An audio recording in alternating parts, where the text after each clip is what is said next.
پہلے کی نسبت اب نوجوانوں میں کینسر کی تشخیص زیادہ ہو رہی ہے۔ اس کے باوجود بیماری اب بھی بڑی عمر کے افراد کو ہی زیادہ متاثر کر رہی ہے۔ ایک نئی تحقیق سے پتہ چلا ہے کہ 50 سال سے کم عمر افراد میں کینسر کے کیسز میں اضافہ ہوا ہے۔ اسی عمر کے افراد میں کینسر سے اموات میں 28% اضافہ ہوا ہے۔ اور یہ صرف ایک طرح کا کینسر نہیں ہے۔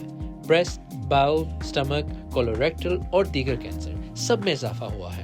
ان افراد میں جو 80 اور 90 کی دہائی میں پیدا ہوئے۔ اور صرف عمر ہی میں فرق نہیں پڑ رہا، عمومی طور پر مردوں میں کینسر زیادہ ہوتا ہے۔ لیکن 2021 میں امریکہ میں 50 سال سے کم عمر کی خواتین میں اپنی عمر کے مردوں کی نسبت کینسر میں 82% اضافہ ہوا۔ برطانیہ میں بھی یہی ٹرینڈ ہے۔ نوجوان خواتین میں کیسز کی شرح میں اضافہ ہوا مگر مردوں میں برابر رہا۔ تو یہ کیوں ہو رہا ہے؟ سائنسدانوں کے مطابق اس کی کئی وجوہات ہو سکتی ہیں۔ بری غذا، شراب نوشی، تمباکو نوشی، اینٹی بائیوٹکس کا زیادہ استعمال اور یہاں تک کہ ڈیوائسز سے مصنوعی روشنی تک وجہ بن سکتی ہے۔ ماہرین اب سوچنے پر مجبور ہیں کہ کینسر سے متاثرہ نوجوان افراد یہ خطرہ اب بڑی عمر میں بھی لے کر جائیں گے۔